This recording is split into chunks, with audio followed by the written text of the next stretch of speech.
히브리서 9장 27절에 보면 한 번 죽는 것은 사람에게 정하신 것이요 그 후에는 심판이 있으리니 라고 말씀하십니다.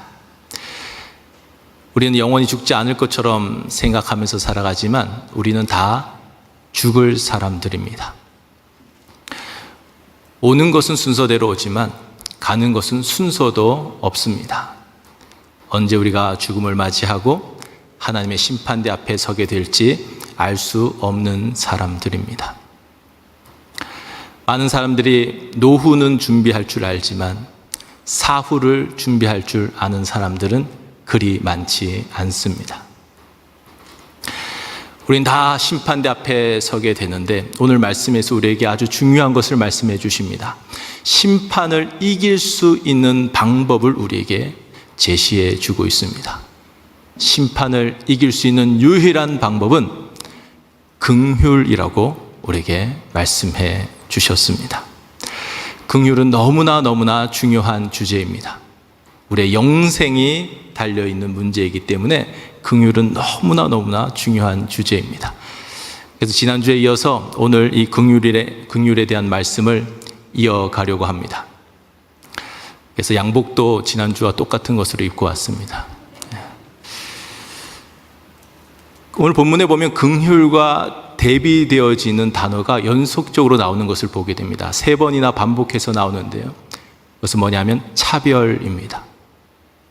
아마 성경을 읽을 때에 이 말이 이렇게 왜 계속 나오지 하는 생각을 가진 분들이 있으셨을 것입니다. 1절에서는 차별하여 사람을 대하지 말라 이렇게 말씀하시고 4절에서는 차별하는 것이 악한 것이라고 말씀하시고 9절에 가서는 차별하는 것은 죄를 짓는 것이라고 말씀해 주십니다. 오늘 본문을 통해서 알 수 있는 분명한 것은 하나님께서 차별하는 것을 너무나 싫어하신다는 사실입니다. 우리 1절 말씀을 다시 한번 읽어보겠습니다. 시작. 내 형제들아 영광의 주 곧 예수 그리스도에 대한 믿음을 너희가 가졌으니 사람을 차별하여 대하지 말라. 형제들아 이렇게 부르고 나서 형제들이 어떤 사람이냐 하면 예수 그리스도에 대한 믿음을 가진 사람이 형제들이라는 겁니다.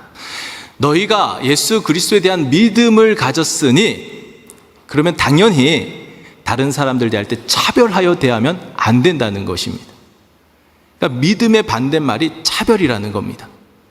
믿음이 없는 사람들이나 하는 것이 차별이지 믿음이 있는 사람들은 차별하면 안 된다고 말씀해 주고 있습니다. 8절 9절도 한번 읽어보겠습니다. 8절 9절 시작. 너희가 만일 성경에 기록된 대로 내 이웃 사랑하기를 내 몸과 같이 하라 하신 최고의 법을 지키면 잘하는 것이거니와 만일 너희가 사람을 차별하여 대하면 죄를 짓는 것이니 율법이 너희를 범법자로 정죄하리라. 야고보는 지금 이웃 사랑이 최고의 법이라고 우리에게 알려주고 있습니다. 원래 가장 큰 계명은 뭡니까? 하나님을 사랑하라, 내 이웃을 내 자신같이 사랑하라. 10계명의 요약본입니다.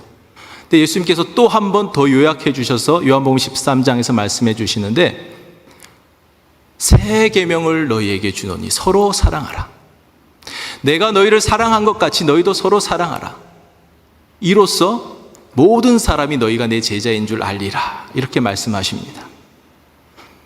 그러니까 하나로 요약해 주신 것입니다. 서로 사랑해라. 이것만이 최후의 율법이고 최고의 율법이다라고 말씀해 주시는 겁니다. 물론 내가 너희를 사랑한 것 같이, 그러니까 그 주님의 사랑이 우리 안에 있어야 서로 사랑할 수 있는 이 최고의 법, 최후의 법을 지켜낼 수가 있다라는 말씀입니다. 그러니까 이웃 사랑의 반대가 뭐냐? 차별이라는 겁니다. 믿음의 반대말도 차별이고 이웃 사랑의 반대말도 차별이라는 것입니다. 그러니까 믿음과 이웃 사랑은 긍휼과 같은 의미라는 것입니다. 2절과 3절에서는 제가 다른 설교에서 여러 번 인용했던 그 말씀이 여기서 등장합니다. 금가락지를 끼고 화려한 옷을 입고 들어오는 사람이 있습니다. 그러니까 여기 좋은 자리에 앉으십시오. 아주 극진하게 대접합니다. 남루한 복장으로 들어오는 사람을 보면서 거기 서 있든지 내 발등상에 와서 앉든지 이렇게 말합니다. 잘 보시면은 여기라는 말과 거기라는 말로 대조를 이루고 있습니다. 뭔가 있어 보이는 사람이 들어오면, 나한테 뭔가 도움이 될 것 같은 사람이 들어오면 여기 나와 함께 할 사람으로, 내 공동체에 마땅히 속해야 될 사람으로 딱 받아들이고, 뭔가 없어 보이는 사람이 들어오면 거기 서 있으라고 하면서 나와는 완전히 떨어뜨려 놓는 겁니다. 차별화시키는 겁니다. 발등상에 앉으라는 말은 우리나라 말에도 발톱에 때만도 못한 사람이라면서 무시하고 비아냥거리는 말이 있는데 완전히 깔아뭉개는 말입니다. 하나님께서 차별하는 것을 너무나 싫어하신다는 것을 우리는 이 말씀 속에서 느낄 수가 있습니다. 우리 안에 있는 차별을 다 지워버려야 됩니다. 지금 이 본문에서는 빈부에 대한 차별, 물질에 대한 차별을 말씀해 주시고 있는데, 그뿐만 아니라 우리는 다른 모든 것에도 차별을 지워버려야 됩니다. 인종 간의 차별 없어져야 될 것입니다. 백인들이 우리에게 인종 차별하면 우리는 자존심 상해합니다. 그러면서 우리가 제3세계 국가의 사람들을 보면서 차별한다는 것은 있을 수가 없는 일입니다. 남녀 간에도 차별이 없어져야 됩니다. 남자들이 자꾸 여자들을 돕는 배필이라는 그 말씀으로 자꾸 보조자의 자리에 세우려고 하는 경향이 있는데, 이것은 완전히 반성경적인 것입니다. 돕는다는 것을 생각할 때 누가 누구를 도울 수 있습니까? 강한 사람이 약한 사람을 도울 수 있는 겁니다.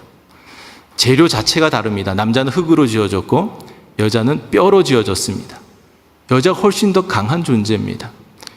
여러분, 집에서도 아마 느껴지실 것입니다. 권력이 자꾸 여성 쪽으로 옮겨가는 거 느끼지 않습니까? 밥 주걱 쥐고 있는 사람이 권력인 겁니다. 밥 얻어 먹으려면 남자들 잘해야 됩니다. 요즘 좀 여성 상위 시대다 하는 말이 나오면서 요즘 거꾸로 되는 경향도 있습니다. 남자들이 참 불쌍하게 살아가는 것도 보게 됩니다.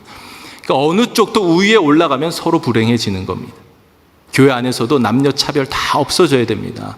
세상에서는 여성 대통령이 나오고 이런저런 일들이 지금 쭉쭉 뻗어 나가고 있는데, 성경의 정신인 차별을 다 없애야 하는 이 정신이 교회 안에서 아직도 해결되지 못하고 뒤처진다는 것은 말도 안 되는 일입니다. 그 외에도 외모도 차별하면 안 됩니다. 한국은 지금 성형공화국이라는 오명을 뒤집어 쓰고 있습니다. 이유가 뭡니까? 외모로 자꾸 차별받으니까 뜯어 고쳐서라도 차별받지 않으려고 하는 것입니다.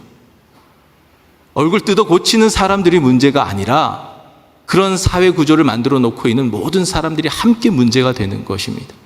선진국으로 갈수록 이력서를 낼 때 사진을 붙일 수 없게 만들어 놓습니다. 당연히 그렇게 되어져야 할 문제입니다. 다 다룰 수 없지만 우리가 학벌에 대해서도 지역에 대해서도 모든 차별들이 다 없어져야 됩니다. 이게 성경의 정신이고 하나님께서 우리를 향한 뜻이라는 것입니다. 우리의 본성은 좀 힘을 가지고 있거나 뭔가 나에게 돌아올 것이 있는 사람에게는 마음이 저절로 향합니다. 노력하지 않아도 저절로 예의를 갖추게 되고 잘 하려고 합니다. 근데 문제는 뭐냐? 그렇지 못한 사람들, 혼자 힘으로 살아갈 수 없는 사람들, 나에게 돌아올 것이 없는 사람들, 연약한 사람들에게는 우리가 마음을 자꾸 일부러 써야 됩니다. 의도적으로 마음이 이쪽에서 이쪽으로 자꾸 옮겨갈 수 있도록 우리가 노력해야 됩니다. 버클리라는 사람은 이렇게 말합니다. 긍휼히 여기는 것은 하나님과 연합하는 것이고 긍휼히 여기지 않는 것은 하나님과 분리되는 것이다. 하나님께서 긍휼에 풍성하신 하나님이시기 때문에 내가 긍휼히 여기면서 살아갈 때에 나는 하나님과 점점 가까워지는 사람이 되는 것이고, 긍휼히 여기지 않는 사람으로 살아갈 때 나는 하나님으로부터 멀어지는 것임을 우리는 황급하게 깨달아야 된다는 것입니다. 제가 한국에서 부목사로 교회를 섬길 때 제가 담당하던 교구에 한 권사님이 계셨습니다. 이분은 신앙이 참 아름다운 분이십니다. 고개가 절로 숙여지는 그런 분이십니다. 인품도 너무너무나 좋은 분이십니다. 나중에 알게 된 것인데요, 이분이 누구냐면 이자익 목사님의 손녀이셨습니다. 이자익 목사님과 조덕삼 장로님의 이 이야기는 한국교회의 가장 아름다운 미담으로 지금까지 전해져 내려오고 있습니다. 테이트 선교사님이 이 전주와 정읍 지역을 오가면서 복음을 전하던 그런 분이셨습니다. 근데 1904년 어느 날 그 가운데 용화마을, 김제의 용화마을이라는 곳이 있는데 거기서 가장 부자로 사는 사람이 조덕삼이라는 사람이었습니다. 거기에 마방도 있고 그래서 거기에 말을 맡기고 사랑채에서 하루씩 묵어 그 다음 곳으로 이동하고 그렇게 했습니다. 오랫동안 지켜보던 이 조덕삼이 테이트 선교사님에게 이렇게 물어보았습니다. 당신네 나라는 그렇게 좋다고 하는데 왜 그 나라를 떠나와서 이곳에서 이 조선 땅에서 이 어려운 땅에서 이렇게 고생하면서 살아가십니까? 그때 테이트 선교사님이 딱 한마디 대답하셨습니다. 하나님의 특별한 사랑 때문입니다. 이 한마디가 유교에 심취해 있던 이 조덕삼의 마음을 완전히 뒤흔들어 놓은 것입니다. 그 하나님이 누구시길래? 그래서 그때부터 사랑채를 내어주고 거기서 예배가 시작되었습니다. 그것이 지금의 금산교회의 시작이 된 것입니다. 금산교회는 기억자 교회로도 유명하죠. 한국 성지순례 가면 반드시 거쳐가야 할 필수 코스가 되었습니다. 그 교회에 아주 특별한 사건들이 많이 있었습니다. 이 조덕삼의 집에 이자익이라고 하는 머슴이면서 마부가 있었습니다. 이 이자익은 원래 남해 출신의 사람입니다. 근데 6살 때 부모님을 다 여의었습니다. 근데 거기서 사람들이 곡창지대가, 김제에 가면 곡창지대가 있는데 거기에 가면 굶어 죽지는 않을 것이라는 이 한마디 말을 듣고 그 어린 나이에 걷고 걸어서 거기까지 온 것입니다. 딱 한눈에 보기에도 안타까운 사정이라서 이 조덕삼이 이자익을 마부로, 머슴으로 받아들인 겁니다. 아들 조영호에게 글을 가르치는데 이자익이 어깨 넘어서 이렇게 보는데도 천자문을 줄줄줄 외우는 겁니다. 보통 사람이 아니구나 생각을 하고 아들과 같이 앉아서 공부하게 하고 신앙생활도 같이 할 수 있도록 배려해 주었습니다. 이자익과 조덕삼이 두 분이 같이 신앙생활하면서 집사를 거쳐서 1907년도에 처음으로 금산교회에 장로를 선출하는 일이 있었습니다. 근데 누구나 조덕삼이 먼저 장로가 될 것으로 생각했지 이자익이 장로가 될 것은 아무도 생각하지 못했습니다. 근데 뚜껑을 딱 열어보니까 조덕삼이 떨어지고 이자익이 장로로 선출된 것입니다. 사람들이 다 웅성웅성하기 시작했습니다. 이게 어떻게 된 일인가? 이게 있을 수 있는 일인가? 그때 조덕삼이 딱 앞에 나가서 이렇게 말했습니다. 금산교회 성도님들이 참으로 훌륭한 일을 해내셨습니다. 이자익이 우리 집에서 일하는 사람이지만 그는 나보다 신앙에 있어서 훨씬 더 열의가 뛰어난 사람입니다. 그를 장로로 선출해 주셔서 감사합니다. 테이트 선교사님이 안 계실 때에는 이자익 장로님이 말씀을 전하기 시작했습니다. 그때 가장 앞자리에서 꿇어 엎드려서 하나님의 말씀으로 가장 잘 받아들인 사람이 누구냐? 바로 조덕삼입니다. 말씀을 전하는 것도 특별한 것을 느끼면서 이 이자익을 평양신학교로 보내드립니다. 모든 지원을 본인이 다 해서 신학교 가서 공부할 수 있도록 도와줍니다. 조덕삼은 그 이후에 3년 후에 장로가 됩니다. 1915년이 되었을 때 이 금산교회에서 2대 담임 목사님이 필요한 상황이 되었습니다. 그때에도 이 조덕삼 장로님이 앞장서서 이 이자익 목사님을 본교회 담임 목사님으로 청빙했습니다. 자기 집에서 일하던 머슴이었지만 담임 목사님으로 깍듯하게 예우해 주었습니다. 이 이자익 목사님은 전무후무하게 한국교회 역사에 3번이나 총회장을 역임하신 분이십니다. 그때 당시만 해도 감투가 아니었습니다. 서로 안 하려고 하는 상황이었고 십자가와 같은 상황이었는데 어려운 한국교회를 살리려고 3번이나 총회장을 지내면서 한국교회에 큰 발전을 이루어냈습니다. 여기저기에서 청빙제의가 계속 있었지만 떠나지 않고 금산교회를 끝까지 지켜내었습니다. 그분들의 후손이 얼마나 아름답게 세워져 가는지 모릅니다. 저는 특별히 조덕삼 장로님에게 더 포커스를 맞추고 싶습니다. 이분에게서 차별이라는 말이 느껴지십니까? 자기 아들 버리고 자기 집에서 일하던 모습이고 그 시대는 신분 질서가 명확하던 때인데 이미 그 안에 예수님이 계시기 때문에 이미 하나님의 긍휼로 채워져 있는 사람이기 때문에 전혀 차별하지 않고 하나님의 마음으로 한 사람을 대해 주었던 것입니다. 이런 사람이 참 믿음의 사람이고 이런 사람이 최고의 법인 이웃사랑을 실천하는 사람이고 이런 사람이 바로 긍휼의 사람이고 이런 사람이 바로 심판을 이기고 자랑하는 자리에 설 수 있다라는 것입니다. 10절 말씀을 같이 읽어보겠습니다. 시작. 누구든지 온 율법을 지키다가 그 하나를 범하면 모두 범한 자가 되나니. 이 말씀에서 알 수 있는 것은 무엇입니까? 율법을 지킬 수 있는 사람이, 완전하게 율법을 지킬 수 있는 사람이 있다는 것입니까? 없다는 것입니까? 없다는 것이죠. 613가지나 되는 율법을 평생을 하나도 어기지 않고 완벽하게 지킬 수 있는 사람은 세상에 단 한 사람도 없습니다. 99세까지 잘 지키다가도 마지막 하나 범하게 되면 온 율법을 다 어기는 것이라고 성경은 말씀해 주고 있습니다. 그러면서 11절에서는 실제적으로 예를 들어 주십니다. 간음하지 말라는 율법을 잘 지켜도 살인하지 말라는 율법을 어기면 다 어기는 것이 된다는 것입니다. 다른 율법 다 지키다가도 거짓 증거하지 말라는 율법 어기면 다 어기는 것이 된다는 것입니다. 야고보서는 회람서신이라고 그렇게 붙여져 있습니다. 야고보서를 읽으면 산상수훈이 떠오르실 것입니다. 예수님께서는 산상수훈에서 형제를 보고 미워하는 마음만 가져도 살인하는 것이다. 음욕만 품어도 간음하는 것이다 라고 말씀하셨습니다. 이 모든 율법을 잘 지켜냄으로써 심판을 이길 수 있는 사람은 세상에 단 한 사람도 없다는 것입니다. 그러면서 12절에서 아주 중요한 말씀을 해주십니다. 12절 같이 읽어보겠습니다. 시작. 너희는 자유의 율법대로 심판받을 자처럼 말도 하고 행하기도 하라.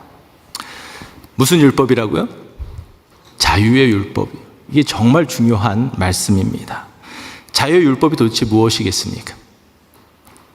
로마서 7장에 보면은 사도 바울이 아주 정직한 고백을 합니다. 선을 행하기를 원하는 나에게 악이 함께 있다는 겁니다. 율법을 행하기를 원하는 마음도 있지만 율법을 지킬 수 없는 악함이 자기 자신에게 있다는 것을 고백합니다. 그러면서 오라 나는 곤고한 자로다. 누가 나를 이 사망의 몸에서 건져내랴. 나는 심판대에 설 수밖에 없는 존재고 심판을 이길 수 없는 존재라는 걸 처절하게 깨닫고 있는 것입니다. 그 절망스러운 분위기가 갑자기 소망의 분위기로 바뀝니다. 누가 등장하면서요? 예수 그리스도. 예수 그리스도로 말미암아 하나님께 감사하리로다. 완전히 분위기가 반전되어집니다. 그래서 로마서 8장에서는 아예 쐐기를 받고 들어갑니다. 그러므로 이제 그리스도 예수 안에 있는 자에게는 결코 정죄함이 없나니 이는 그리스도 예수 안에 있는 생명의 성령의 법이 죄와 사망의 법에서 너를 해방하였습니다. 생명의 성령의 능력 가운데 살아간다는 겁니다. 그리스도 예수 안에 있는 사람들은 생명의 성령의 법이 다스리기 시작한다는 것입니다. 죄와 사망의 법에서 건져냄을 받은 사람들을 의미합니다. 이 말씀이 율법을 안 지켜도 된다는 말씀이 아닙니다. 내 힘으로 도저히 지킬 수 없었던 그 율법이 내가 그리스도 예수 안에 거하게 되면, 주님이 내 안에서 역사하기 시작하시면, 성령의 충만함을 받으면 이 모든 율법의 요구를 다 지켜낼 수 있다는 말씀입니다. 갈라디아서 5장 18절에 보면은 너희가 성령의 인도하는 바가 되면 율법 아래 있지 아니하니라 이렇게 말씀하십니다.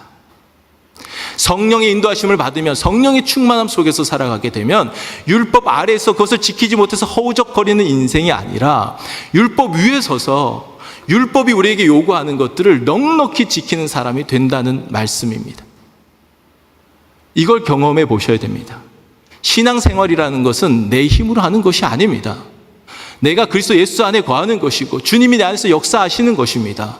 성령의 충만함 속에서 그동안 할 수 없었던 것을 하게 되는 것을 경험하는 그것이 바로 신앙생활입니다. 그런 사람들은 억지로 긍휼을 행하면서 살아가는 게 아닙니다. 긍휼이 기쁨으로, 즐거움으로, 저절로 흘러가게 된다는 거예요. 하나님의 긍휼이 내 안에 머물러 있기 때문에 저절로 긍휼을 베풀게 된다는 것입니다. 즐겁게 베풀게 된다는 것입니다. 이런 사람들이 심판을 이길 수 있는 사람이고 자랑하는 사람이 될 수 있다는 것입니다. 13절 읽어보겠습니다. 13절 시작.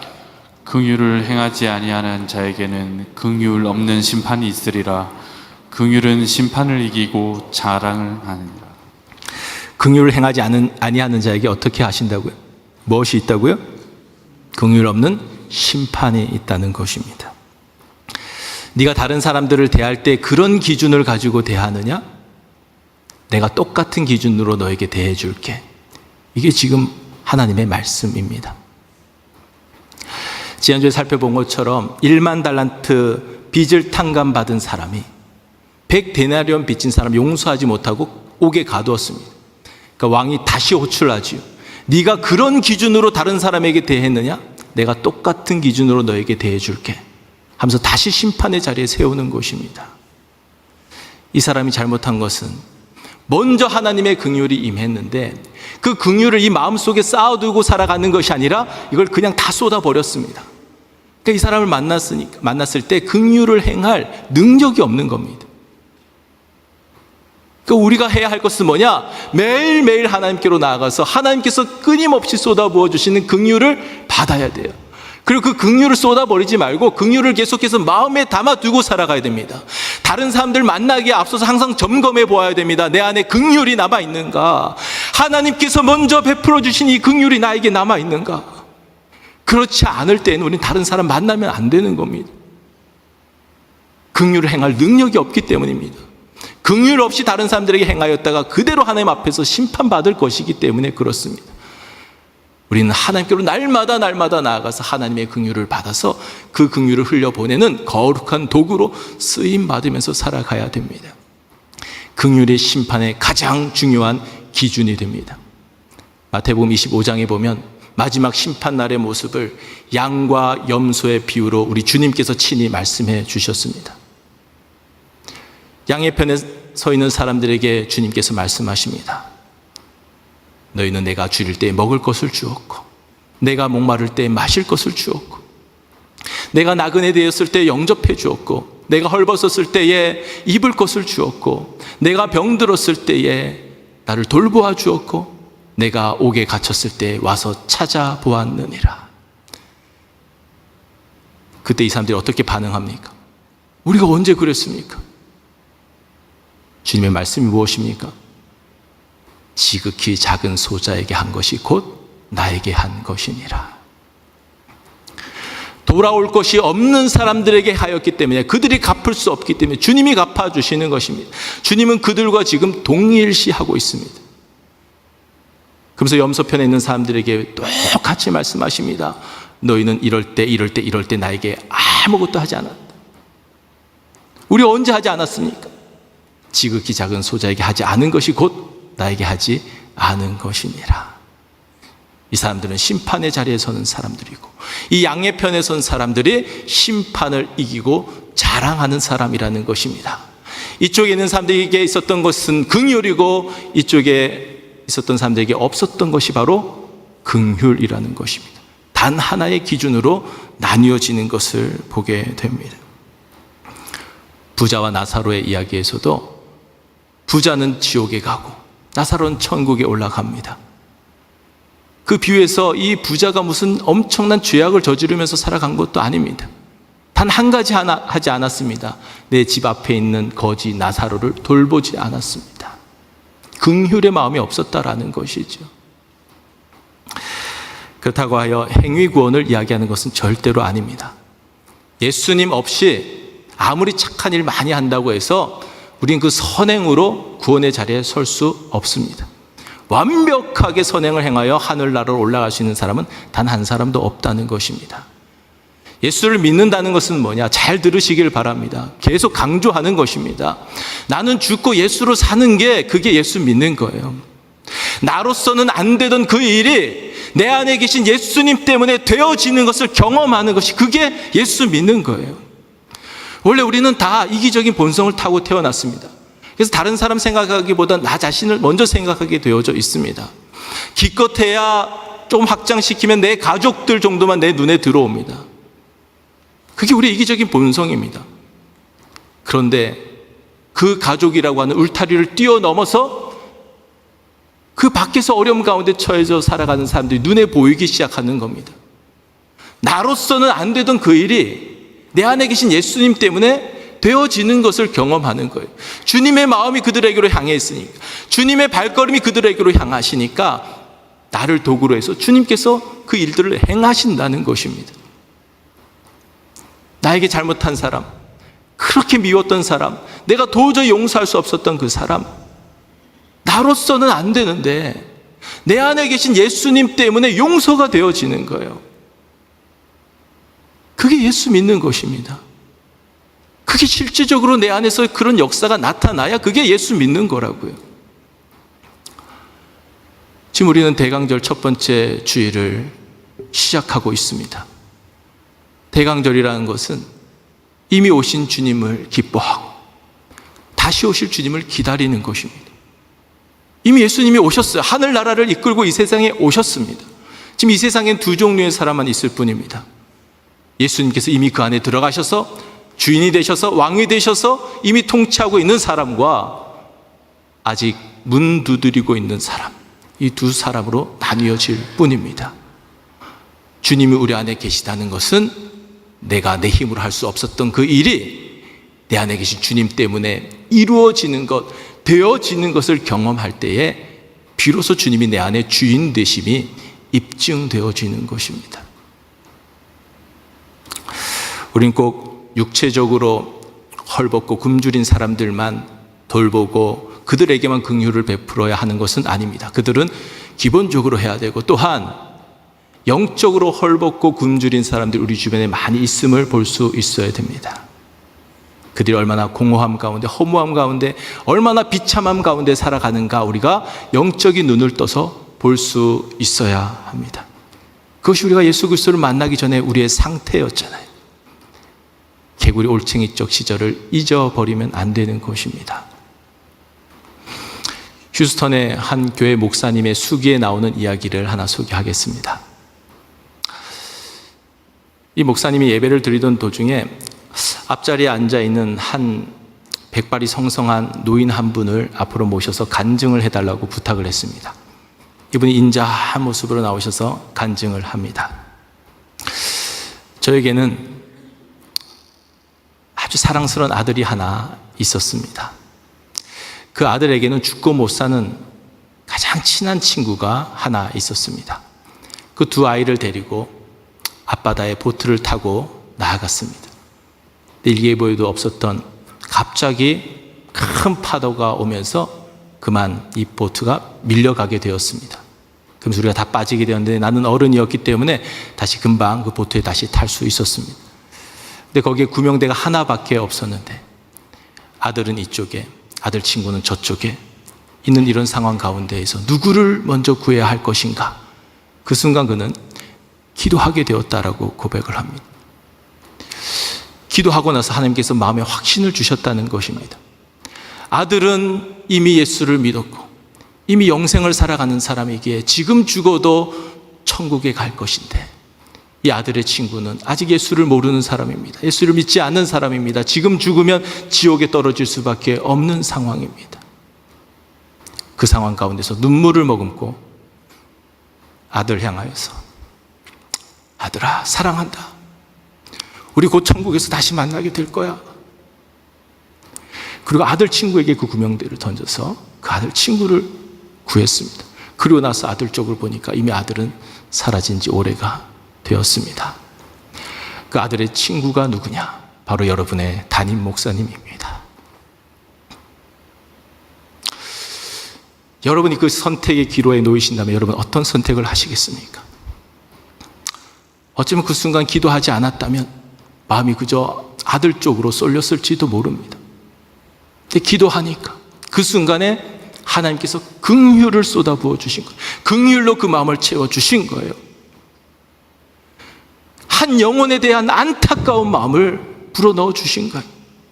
지금 내가 이 아이를 건져주지 않으면 영원한 지옥에 떨어질 그 안타까움을 본 거예요. 지금 우리가 그 절박한 상황 가운데 놓여지지 않는다 할지라도 지금 우리의 가족 가운데, 우리의 친구 가운데, 우리의 자녀들의 친구 가운데 지금 지옥으로 떨어질 사람들이 우리 주변에 많이 있습니다. 하나님의 긍휼이 우리 마음 가운데 채워진다면 그들을 그냥 내버려 둘 수가 없는 것입니다. 건져 주어야 하는 것이죠. 말씀을 맺겠습니다. 심판을 이길 수 있는 방법은 두 가지밖에 없습니다. 첫 번째 방법은 율법을 완벽하게 행하는 것입니다. 하나도 어기지 않고 완벽하게 행하는 것입니다. 근데 그것은 불가능하다고 성경은 말씀하십니다. 성경의 말씀이 없어도 우리는 그것이 불가능하다는 것을 우리는 삶 가운데 경험하면서 살아갑니다. 또 하나의 방법이 있습니다. 예수 그리스도를 믿음으로 생명의 성령의 법 안으로 들어가서 하늘로부터 내려오는 하나님의 긍휼을 채우고 그 긍휼을 다른 사람들에게로 흘려보내면서 살아가는 것입니다. 이것만이 유일한 방법입니다. 여러분 모두 다 그 하나님의 긍휼을 먼저 체험한 사람으로서 그 긍휼을 쏟아버리지 아니하고 긍휼을 다른 사람들에게 육체적으로 영적으로 헐벗고 굶주린 사람들에게 이 긍휼을 쏟아 놓으면서 살아가는 가운데 마지막 심판의 날에 염소의 편이 아니라 양의 편에 서서 심판을 이기고 자랑하실 수 있는 우리 라이프 그리스도의 모든 성도님들 되시기를 주의 이름으로 축원합니다.